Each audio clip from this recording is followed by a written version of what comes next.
in off-season, school off-season, I can use it for client shoots. So I'll put an autofocus lens on one and a Lensbaby on the other. I crisscross the straps and snap with this and snap with this. Yes. And I tell them beforehand I'm shooting two cameras, 2 different lenses, and they really love the effects of the Lensbabies, like the kids. Well, how many Lensbabies do you have? Well,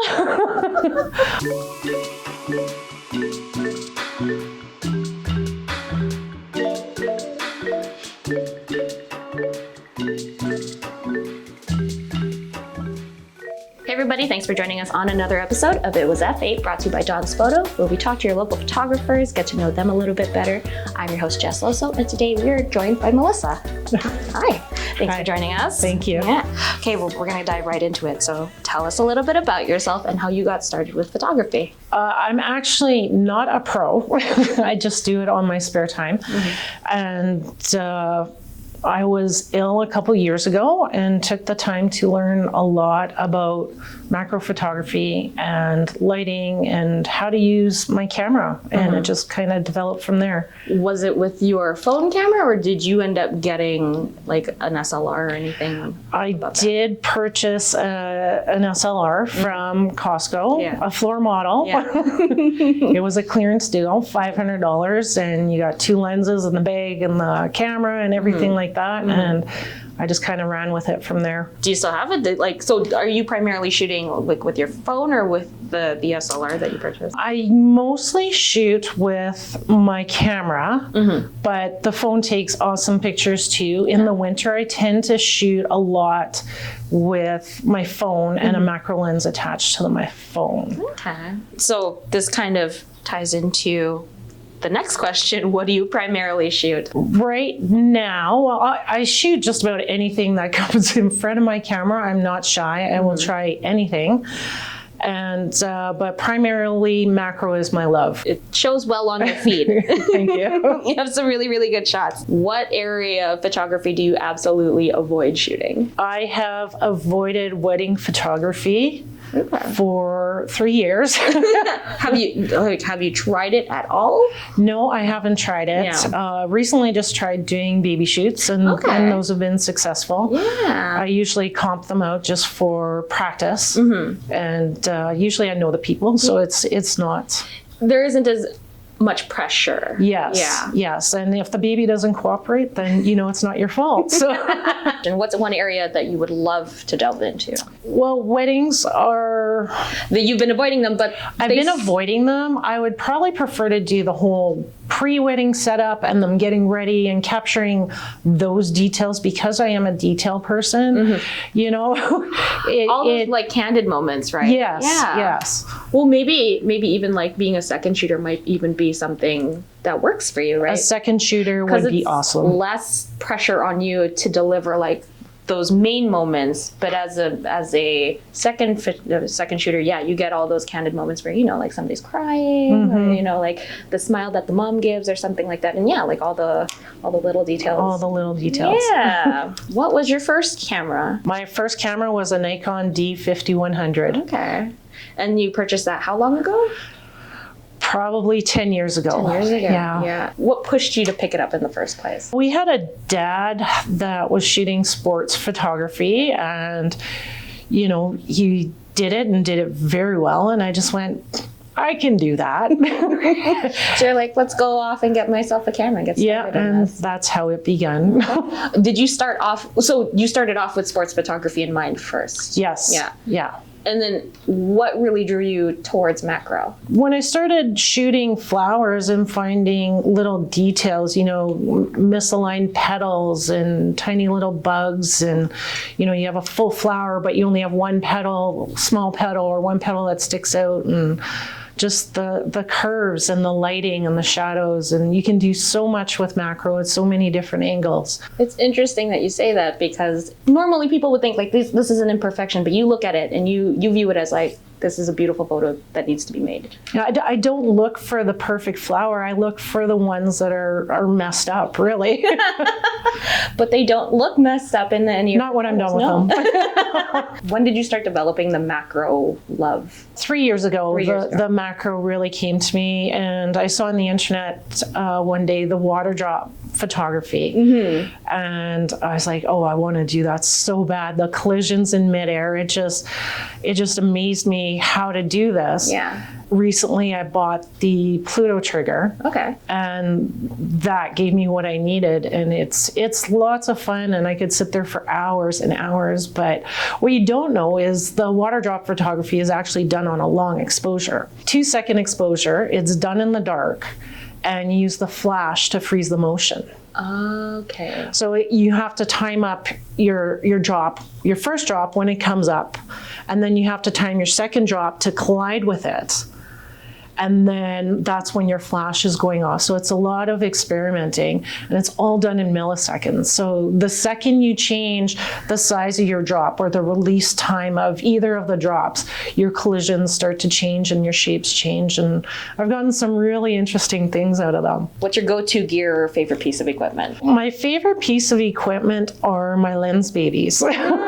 All of my Lensbabies. Are you familiar with Lensbaby? Yeah, I used to work on the sales floor, and when I was on the floor, we didn't have a lot of stock when I started, and then it started expanding and it was more in demand. So I'm assuming that now there's a lot more different things that are in demand now and that you can get your hands on for Lensbaby. Yes, Yeah. I'm an ambassador, a brand ambassador for Lensbaby. So the effects, I really like the effects, which help with the macro photography because it's a selective focus lens and special effects lens. So you can draw your attention to that particular part with leaving the edges blurry or surrounding areas blurry that you want to. Yeah. And I just love, at first I was so scared of a manual lens. I was like, I'm not shooting a manual lens. And my macro photography is all done with Lensbabies.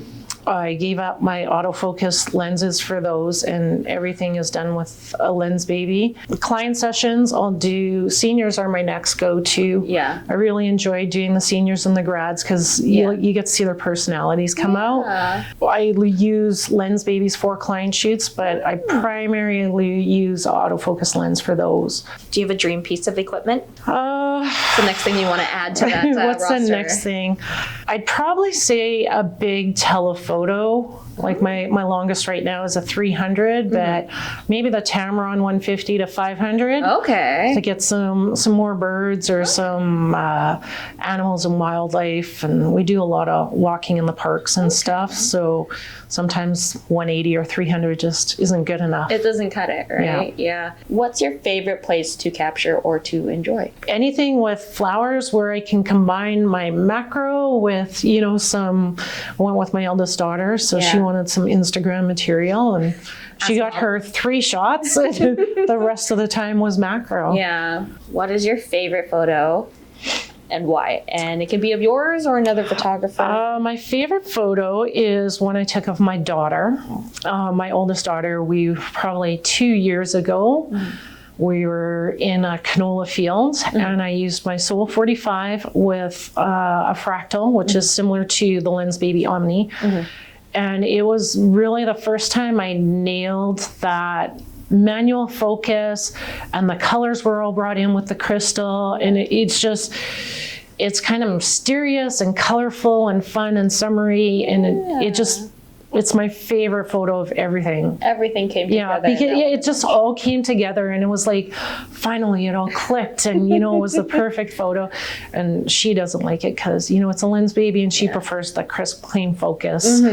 What's your ultimate photography goal? To build some clientele and get my name out there and the word out there that, I do shoots and can do stuff. I have done some family photos for friends and the grad sessions. And when people ask, they send referrals to me, and I get them done.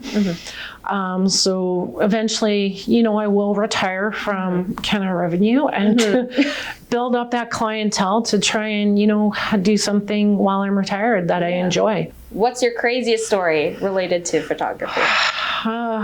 Most of them are pretty tame. We don't go too crazy. The skunks love to come around my camera for some reason. I came across 3 skunks in the last probably 6 months that like walk up to my camera the same time I am, and it's just like, freeze. Like, whereabouts are you? Like, are you just like in a park or? Well, one was at the cabin, and I was doing the blue jays and the squirrels and the chipmunks, and all of a sudden the skunk came out of nowhere. I had it set up on a tripod with remote trigger, and I sat probably 50, 100 feet back, and the skunk came out of the bush. It was 9 o'clock in the morning. And I quickly grabbed the dog and ran into the cabin. What is the piece of advice that you would give to those looking to get into photography? Don't give up, and learn your camera, your manual exposure and the exposure triangle, and you gain so much control by learning manual. Okay, so we got some words in here. Oh, great. And it's like, is it kind of like password? Is it password where it's like you have to you describe it in one word? So it's like you have a phrase or a word, and then you have to use one word you just have to guess as best as possible. Okay. Okay. Measure. Depth of field. Ambient. White balance. Light. Accessory. A flash. It's light meter. Oh, okay. I was close. Yeah. Okay. So you get to pick now one. I You get to one. pick one, and then I have to guess it within 3 tries. Okay. Composition. Rule of thirds? Yep. Oh my god! Okay, see, that was easy. Okay, maybe I'm just bad at describing. Okay. Movement. Shutter speed. Long exposure. Panning. Movement. Long exposure. Long exposure. Motion blur. Yes. Oh, geez. Okay, you get to.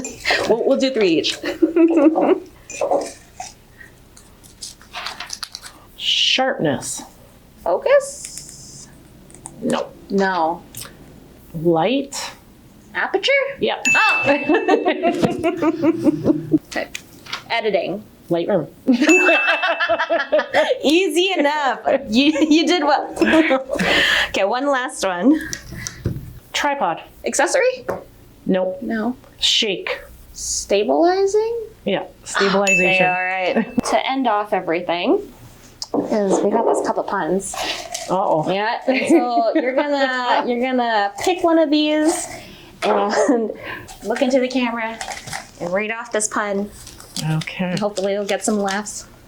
What type of image format do lion photographers use? I don't know. Rawr! Melissa, thanks for joining us. Thanks for having me. Yeah. It was fun. And for everybody at home, thanks for joining us until FA brings us back together. We'll see you next time.